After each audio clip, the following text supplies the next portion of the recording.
Cooking, we know, it's a love language. It's a way to bring people together, to share an experience, a conversation, and some joy. Yeah, and it's never a bad idea to have some go-to show-stopping recipes like a beautiful cake. Don't know how to make one?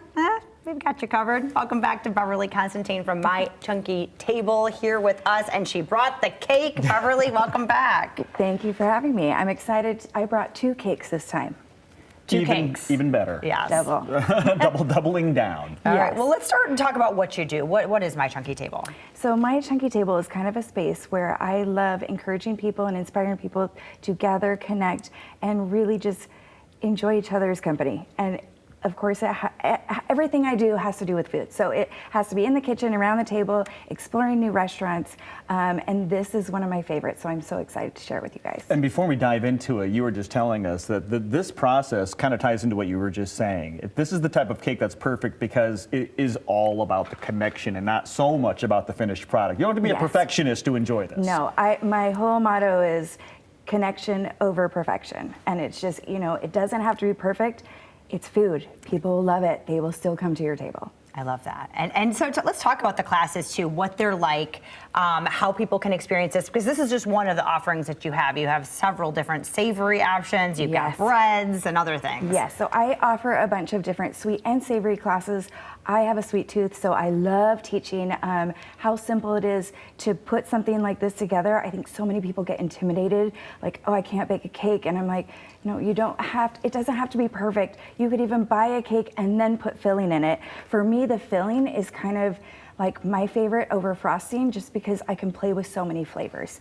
I can change the type of cake and then mix in different flavors. Plus, for me, frosting can get too sweet. I mean, with this filling, you can actually kind of put a little cream cheese, put a little thing in there, and adjust the level of sweetness. So what is the name of that beautiful thing that you brought? This one is a chocolate raspberry torte cake. Okay. So torte is kind of like layers. I love doing this filling. If you want to kind of leave it more rustic looking, I always think this is elegant. Everyone always is like, oh my gosh, I'm so hungry, let's skip to dessert. But with this one, you can have the layered cake, you can have all the different just toppings on it. I'm a huge fan of always putting powdered sugar. I feel like it kind of makes it whimsical. Sure. So that's always a fun idea as well. With my cakes, or my classes, I love teaching simplifying everything, making it easy, making it approachable, that you can actually come join me in the kitchen, do it together, and then be able to go home and feel confident to recreate it at home. Okay. Well, let's see how easy it is. Yeah, put Todd to work. What's that? Yeah, put me to work. All right, so I've already made the filling, but we're going to use this and scoop a big chunk to kind of smooth it in there. Again, it doesn't have to be perfect. But it won't be. We're just kind of going for trying to make it a little even so that we can be able to layer it. Right. And then we'll put the next layer again. And so you use frozen raspberries. Talk a little bit about this filling too. So this filling is super easy. It actually consists of cream cheese, pudding. I love white chocolate pudding in this particular one. You also put obviously milk to make the pudding, Cool Whip, and then frozen raspberries. I love. And then you mix in the cream cheese. So it's that cream cheese kind of gives it the cheesecake filling. I think that looks good, right? Is that good? That looks beautiful. I'd add a little bit more on this side. A little chunkier on that side. And then we'll go ahead and put the next layer. All right, go ahead. So we can put one. I kind of push it down a little just to kind of even and level it out. Okay, let's get aggressive. Let's get aggressive. Yes, please, get aggressive. We got limited time, so you got to Let's get it on there. Again, this can be a fast and easy. I love making my cakes ahead of time, and I put them in the freezer so that they're easier to assemble. They're easier to kind of layer. Right. All right. For the next one. Because there's nothing worse than trying to assemble a hot cake. Yes. It's not. Oh yeah. That wouldn't work for this. It'd be a drippy mess. It's nice and easy because then it's like stress-free that day. All I do is wake up, I make the filling, I can put it together, and I like to refrigerate it, throughout the day for a couple hours, just so it kind of sets up and kind of just evens out. All righty. Beautiful. All right, so there is that one. Then next, I love to sprinkle the powdered sugar just to make it look. Go ahead. Let's see which side looks the best. There we go. Yeah, I was doing the same. I was like, is there a good side? Perfect. Okay. Then we just top it with some raspberries. Raspberries. As many as you want. Of course, when you cut it, everybody wants the piece that has the raspberries. So I like to pile a lot on there. So when I'm cutting, I give everybody a raspberry so everyone feels special.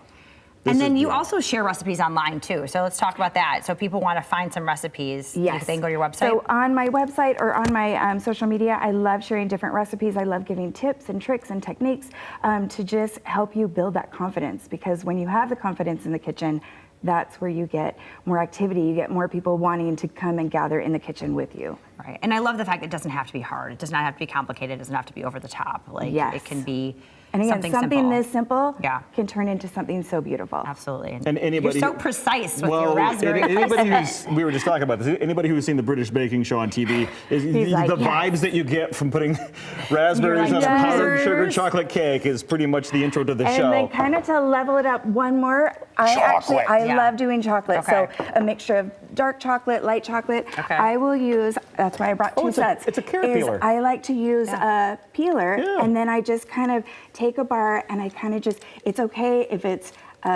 messy because you're just putting that extra layer of pretty Chocolate. and chocolate and flavor. And you can't go wrong with Yeah, that. this is looking so real you kind good. of add that on the top, and if you want, you can Yeah, sprinkle a yeah, little do a more little powdered extra. sugar. Of course I do. Look at that. And beautiful. Look what we so did. if we want, we can cut.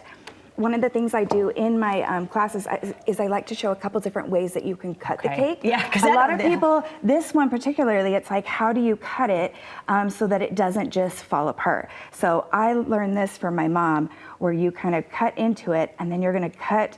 You're actually going to be doing, you're creating pieces around the edge so that you. So you're not cutting to the center, Right. you're just Yeah, taking no them around the lid. triangles. You're taking Yeah. them A rectangle. So the first piece is always, the Yeah. hardest. Right. And but then it's like if you keep going around in a circle and you're cutting pieces, then you have that center part that is not going to tip over. I love So it. sometimes it's just sharing the little tips that I've learned that sometimes Yeah. I forget that other people don't know. But it's such a beautiful cake. It's a delicious cake that I've shared birthdays, graduation, weddings. This has been the most requested groom's cake I've ever made. Oh. Is this exact cake. Okay, there you go. Good to know. Well, Beverly, thank you so much for joining us Thank and for you for bringing having me again. the cake. You want to learn more about the classes that she offers, find some recipes, mychunkytable.com. You can also follow her on Instagram and Facebook at mychunkytable.